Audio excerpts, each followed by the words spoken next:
Bonjour chers internautes, bienvenue encore sur le plateau de Livre Hebdo. Livre Hebdo qui reçoit aujourd'hui une auteure talentueuse, je peux le dire, Frédéric Kadiot, qui a publié cet ouvrage aux éditions Edilivre intitulé Anna Yeoblé, Nous étions là. Traduction du titre de l'ouvrage de Frédéric Kadiot, Nous étions là. Donc Frédéric Kadiot est détentrice d'un master en économie et gestion des produits culturels à la Sorbonne. Elle aime la littérature et ce roman, en fait, en quatrième de couverture de son roman, il est dit que un homme qui pensait être arrivé à la fin de sa vie se rend compte, grâce à l'arrivée impromptue d'une jeune femme dans sa demeure, qu'il lui reste encore une dernière course à faire. Sa vie défile, ses regrets, ses erreurs, mais aussi ses joies. Dont sa mère et sa grande-tante Abby ont été les moteurs. Son amour pour une femme, ses illusions, ses souvenirs défilent dans sa mémoire tout au long de ces quelques jours en compagnie de cette femme qui est, elle aussi, à la recherche d'elle-même. Dans cette quête, elle fera vivre à la bourgade des péripéties truculentes. Pendant ces quelques jours, ce petit coin du monde sera le théâtre d'une histoire de la vie. Bonjour Frédéric Kadiot. Bonjour Franck. Anna Yeoblé, histoire de la vie, je dirais quand même histoire d'un retour aux sources. Effectivement, c'est un retour aux sources pour un vieil homme. Oui. Alors, ce qui est très intéressant pour cet homme-là, en fait, c'est qu'il est à un moment de sa vie où il peut, entre guillemets, faire les comptes. Oui. C'est-à-dire qu'il n'a plus grand-chose à craindre. Oui. Il n'a plus de pression sociale, il est seul. Sa vie est derrière lui. Sa vie, pour lui en tout cas, il a l'impression au moment où on commence à lire ses pages que sa vie est derrière lui. Et pourtant, on va se rendre compte, et lui en premier va se rendre compte, que sa vie n'est pas forcément derrière lui et qu'à travers en fait toute l'histoire qu'il a vécue, il peut encore faire des choses, il peut encore aider, il peut être encore utile, et qu'il a encore peut-être une dernière course à faire. Et cette course-là, en fait, il l'a fait parce qu'il fait une rencontre, une jolie rencontre. C'est une jeune fille. Puis cette jeune fille, voilà, tout ne se passe pas comme dans les contes de fées, où on rencontre le prince charmant à un bal. C'est pas une rencontre amoureuse, mais c'est une rencontre plutôt familiale, c'est-à-dire un amour familial qui va lui permettre en fait de se rendre compte qu'il est encore utile. Et elle lui vole à neuf. Elle commence par lui voler à neuf avant de lui apporter plein de choses. Ça, il faut le découvrir en le lisant. En le lisant. Oui. En lisant cet ouvrage Anna Yeoblé, on se rend compte que tu as une connaissance et puis que tu es pas mal ancré dans l'histoire d'une contrée, on va dire. Et tu as même donné le titre de l'ouvrage qui correspond à une expression de la contrée. Est-ce que tu peux nous parler de cette tribu située en Côte d'Ivoire ? Alors en fait, je vais essayer d'être brève. Faut savoir qu'il y a beaucoup de langues en Côte d'Ivoire qui dérivent, je parle de l'Est de la Côte d'Ivoire, qui dérivent des langues tano, par exemple comme le twi. Et que en fait c'est des langues qui sont autonomes mais qui se ressemblent. Il y a des liens, par exemple le baoulé, vous pourrez comprendre certaines choses assez facilement si vous parlez ani. Et donc l'Ani, c'est en Ani, qui est écrit Anna Yeoblé. C'est une langue de l'Est de la Côte d'Ivoire,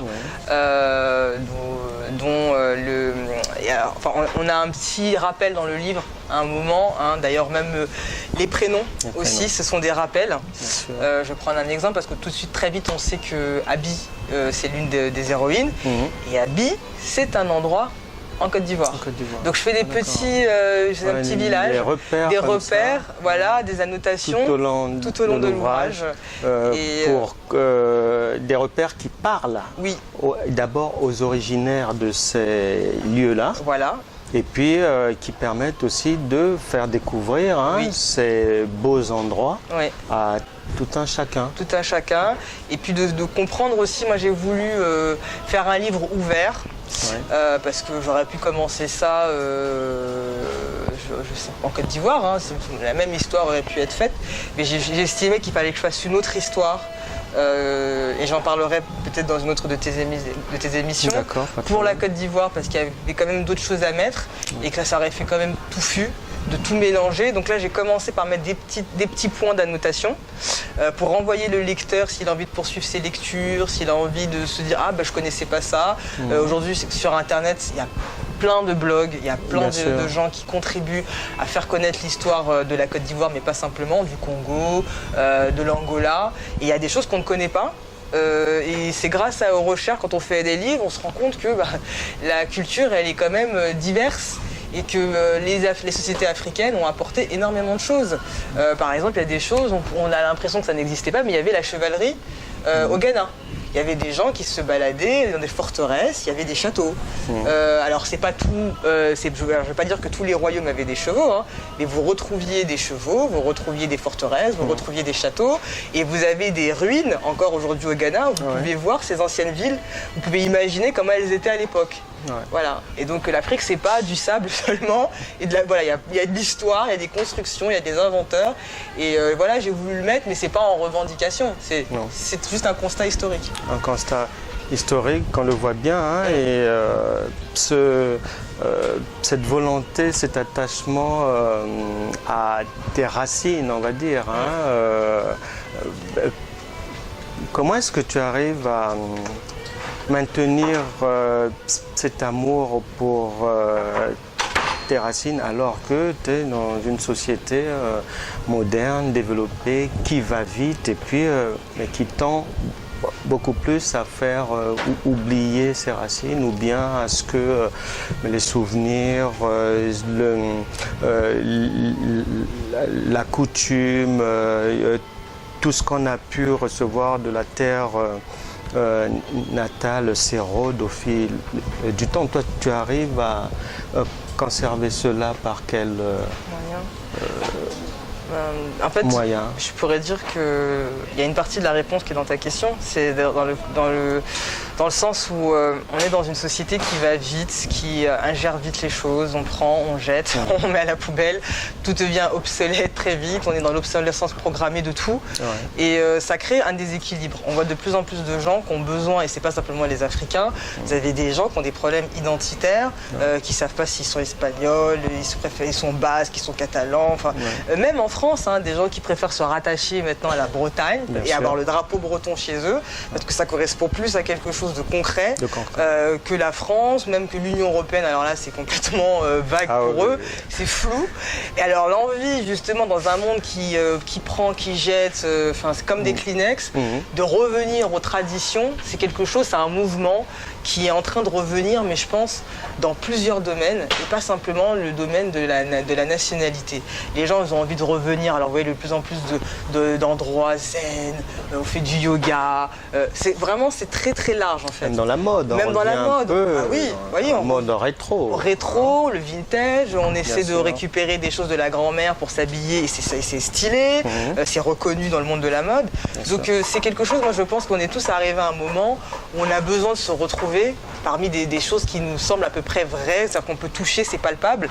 Et la tradition, alors elle a ses mauvais côtés, mais elle a aussi des bons côtés qui permettent de s'ancrer dans une histoire, de se rendre compte qu'il y a des choses où on peut trouver des réponses dans la tradition. De se retrouver, de bien savoir d'où l'on vient, et où on va. C'est important de savoir ça aussi, c'est-à-dire que le côté d'où l'on vient, ça donne toujours des repères, parce que souvent on pense que ce qu'on fait c'est innovant, mais il y a souvent des gens qui ont déjà fait ce qu'on a fait, avec des erreurs, avec des succès, peut-être des fois. Voilà. Et prendre un peu, par exemple, il y a des citations africaines qui sont très sages et qui permettent justement de s'en sortir dans la société actuelle et de prendre du recul. Et moi, c'est ce que je puise, c'est-à-dire que je puise une énergie énorme à revenir aux récits anciens, traditionnels. Je sélectionne en fait ce qui me donne de la force et de l'énergie. Et pour moi, c'est une vraie énergie. C'est important d'avoir tout ce savoir, d'avoir... moi, je veux dire, malheureusement, mon grand-père, il est décédé, mais c'est une bibliothèque. C'était quelqu'un qui... Précisons que c'est lui qui figure sur la couverture du livre. C'est vraiment, on aurait pu, s'il était vivant... C'est un hommage, vraiment. C'est un hommage à quelqu'un grandiose, hein. On ne le voit pas sur la vidéo, mais il a été mutilé de guerre, donc l'un de ses bras en fait ne fonctionnait plus. Et puis donc il a été obligé de rester un petit peu alité. C'est une histoire, même son histoire pourrait faire un livre à lui tout seul, parce qu'on devait lui couper le bras. C'est une infirmière qui a insisté pour qu'on lui rafistole. Il y a plein de choses qui se sont passées. Il m'a raconté ces histoires, j'étais toute petite, donc je ne me souviens pas de tout dans les meilleurs dans les détails. Mais je veux dire, c'est intéressant, c'est-à-dire que c'est la nuit, comme je dormais avec mes grands-parents quand je partais en vacances, et lui il dormait pas, et donc quand il dormait pas, il me racontait. Et donc du coup on dormait à 1h du matin, je sais pas à quelle heure on dormait, mais il me parlait un petit peu de ses souvenirs de guerre et après la guerre, quand il est revenu en Côte d'Ivoire. Et ça m'a vraiment beaucoup aidé. Je pense que ça m'a donné aussi de la matière aussi pour l'écriture. Pour l'écriture, et puis on voit que tu as... Parce que tu pouvais aussi oublier les récits qu'il te racontait, mais chez toi, on voit que tu as vraiment été très réceptive à ce que tu as entendu de ton grand-père, et tu es quelqu'un donc qui tient à ce que les bonnes traditions demeurent.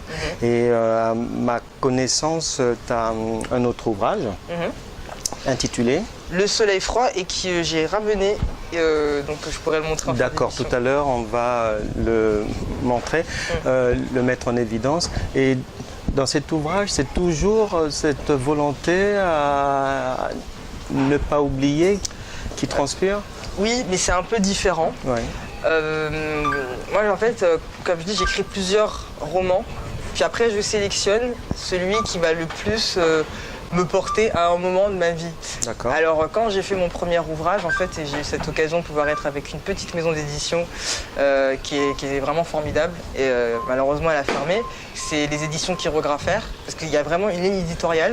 Ouais. Et c'est pas toujours le cas dans toutes les maisons d'édition, donc je le dis, une vraie ligne éditoriale. On a travaillé pendant plusieurs mois. C'est pas un travail qu'on a fait comme ça à la va-vite, juste pour publier. On a retravaillé, on a même travaillé sur la fin. Ah oui, la fin, il y avait plusieurs twists, et je pense que moi j'étais capable de faire un twist encore plus fou, et mon éditrice elle m'a dit c'est bien, on est dans des twists, on est dans... les twists et les retournements des dernières minutes, je l'ai dit en français, c'est bon, je pense que tu as suffisamment baladé les lecteurs, il faut un petit peu à un moment donné leur donner une réponse un peu rationnelle. Et on a retravaillé ensemble, et c'était vraiment une superbe expérience. Moi le livre que j'ai, je sais que c'est vraiment un livre édité par Chirographaire, et la patte de Chirographaire a fait le livre que j'ai eu. C'est-à-dire que ça n'aurait pas été le même, ce qui est un peu moins le cas avec Anna et Oblet, où je suis beaucoup à l'édition, à la correction. On va dire j'ai tout édité, on va dire faut dire les choses telles qu'elles sont. Tu as fait l'essentiel. Je pense que j'ai fait l'essentiel et plus encore. Alors que Chirographaire, je pense que c'est un travail intellectuel de ma part, mais qui est complètement différent dans l'édition, parce que j'ai travaillé avec mon éditrice. Voilà. Et alors pour répondre à ta question, moi j'avais envie de faire un livre d'espoir, parce que c'est un jeune homme en fait qui ne connaît pas sa famille biologique, et il rencontre sa mère biologique. Et en fait j'avais envie que dans ce roman on puisse se rendre compte que quelles que soient les difficultés, quelle que soit la famille de biologique qu'on a eue dès le départ, on peut toujours trouver des réponses, toujours trouver une histoire, et même des fois s'inventer une histoire. C'est-à-dire qu'on peut s'inventer une histoire familiale qui nous permet de s'en sortir. C'est pas grave si ça n'a pas de réalité pour les autres. Si ça a une réalité pour nous et que c'est vrai, on s'accroche à cette histoire. Il y a des gens qui s'accrochent en se disant que leur père c'est un astronaute, et ils vivent de ça. Donc quand ils regardent dans la Lune, les astres ils disent mon père il est là-haut, alors que peut-être que c'est un prisonnier, mais c'est pas grave. Ce qui compte c'est que ça puisse permettre à la personne d'avancer et de s'en sortir. Voilà. Donc ouvrage porteur d'espoir, on va dire. D'espoir, et puis tu tiens vraiment à orienter l'homme vers le progrès, on va dire. Voilà, quelque chose Parce que j'aime bien, je travaille beaucoup, parce que je suis aussi en sociologie, je travaille beaucoup sur des sujets autour du développement personnel, du bien-être, des solutions que les gens trouvent, que ce soit parce qu'on est africain, mais ça peut être aussi parce qu'on est seul, ça peut être parce qu'on est handicapé, ça peut être pour plein de choses. Et ben, moi, j'essaie de toujours travailler sur des sujets qui concernent les solutions que les gens trouvent pour s'en sortir. Quelles que soient les difficultés, parce qu'on voit bien que dans un monde où il y a beaucoup de solitude, vous prenez le RER, les gens, on voit bien que ça ne va pas tous les jours. Bien sûr. Et ben, j'aime toujours savoir les petits conseils, comment les gens font pour que ça marche. Pour que ça marche. Voilà. Par exemple, je travaillais un peu sur un sujet sur les ACAN. Oui. Et ben, chez les ACAN, je voulais savoir comment on trouvait des solutions, par exemple, quand il y avait un décès pour les enfants, pour qu'ils ne soient pas seuls. Les mariages, et c'est pas que chez les Akans qu'il y a des mariages, par exemple chez les Indiens, où on est le frère du défunt peut épouser la veuve. C'est des choses qui se font. Alors des fois c'est critiqué, mais c'est histoire de se dire mais une femme ne peut pas être seule. Même si c'est un mariage symbolique, c'est de se dire la femme n'est pas seule. Elle peut compter sur quelqu'un, elle peut, si demain elle n'a pas suffisamment de force pour pouvoir aller trouver de la nourriture, elle peut compter sur son mari peut-être symbolique pour l'aider. Et c'est des solutions, moi je ne le vois pas simplement comme, il y en a qui vont étudier ça pour dire c'est traditionnaliste, c'est arriéré, je le vois d'un point de vue de solution. C'est pas fait pour embêter les gens, pour qu'il y ait de la polygamie ou des choses comme ça, on ne peut pas laisser une femme seule, donc qu'est-ce qu'on peut faire? On ne va pas ressusciter les gens, on va trouver ça. Maintenant s'il y a mieux, s'il y a un autre mari qui vient après, tant mieux, mais on va trouver des solutions en attendant. C'est très bien, parce que tu es préoccupé par la condition humaine, on va dire, et puis sur l'avenir de tes contemporains. C'est très très bien. Et tes projets à court terme? Alors j'ai un bon projet du côté de l'écriture, mais ça, j'en parle pas encore. Plus tard. Je peux pas trop en parler. D'accord. Souvent les gens me disent ça, je peux pas trop en parler, comme s'il y a 150 projets. Mais là c'est vrai. C'est pas pour me faire mousser, je peux pas pour le moment, peut-être dans une autre interview, je t'en parlerai un peu plus. D'accord. Sinon j'ai d'autres projets d'écriture. Et voilà, j'écris tout le temps de toutes les manières. Donc, ça sera toujours des romans ou des romans. Tu passeras à l'essai ou au théâtre aussi? Peut-être, j'aimerais bien faire une pièce de théâtre, ça me plairait très très bien, beaucoup. Et puis il faut savoir aussi, j'ai retrouvé, c'est ma mère qui a retrouvé mon premier roman que j'ai écrit, j'avais une dizaine d'années. D'accord. Comme on a déménagé, dans une précédente interview, je disais que j'étais fâchée parce que je ne l'avais pas retrouvé. Alors je pense que mon message est passé auprès de ma famille, puisque ma mère a retrouvé mon premier roman, et j'étais super contente. Je voulais qu'elle me le donne pour mon anniversaire. Ça aurait fait un super beau cadeau, mais elle n'a pas pu attendre, elle me l'a donné. Et je l'ai avec moi. C'est très bien, très bien. Et puis donc, on va t'attendre pour ta prochaine publication. Et je rappelle que tu étais sur le plateau de Livre Hebdo pour parler de ton ouvrage sorti aux éditions Edilivre, Anna Yeoblé. Nous étions là. En langue... Alors, Annie. Annie. Oui. Annie, qu'on parle dans l'est de la Côte d'Ivoire, et puis où encore? Alors dans le sud-est, on parle l'Ani. Par exemple, il y a les Anis d'Aboisseau. Et puis au Ghana aussi, il y a des... parce que c'est des dérivés de la langue Twi. Le Twi est actuellement encore parlé au Ghana. D'accord. Et donc il y a des petites correspondances. On peut se faire comprendre un petit peu quand on parle ces langues-là. D'accord. Et en attendant que tu reviennes prochainement avec ton prochain ouvrage, je vais te conseiller des lectures pour la période estivale, que je vais également conseiller aux amis qui suivent Livre Hebdo. Il y a d'abord cet ouvrage de Paul Colise, publié aux éditions La Manufacture de Livres, intitulé L'avocat, le nain et la princesse masquée. Ouvrage faisant état d'intrigues policières et puis toutes ces affaires de mœurs et tout, et affaires de criminalité de toute forme qu'on trouve aussi dans les hauts milieux du showbiz. du Gotha. Donc on en parle ici, c'est Paul Colise qui en fait état dans ces merveilleux romans. Et une lectrice, Lania, en a dit ceci: préparez-vous à sourire et à rire en lisant un bon roman policier, un héros qui accumule les gaffes et les mauvaises décisions pour notre plus grand bonheur. Donc vraiment, ouvrage conseillé, un roman policier de Paul Colise, publié aux éditions Manufacture de Livres. Et si jamais tu vas te détendre sur une plage cet été, je te conseillerais cet ouvrage de Philippe Jaénada, publié chez Grasset, intitulé Plage de Manakora, 16h30. Et une lectrice, Elodie, en a dit ceci: des vacances familiales qui virent au cauchemar. On passe du rire à l'émotion du grand Jaénada. Ah, ça donne voilà. envie, hein. Ça sur une plage, ce serait vraiment c'est le top. Génial, c'est le top. Donc, ouvrage conseillé pour ces beaux jours d'été.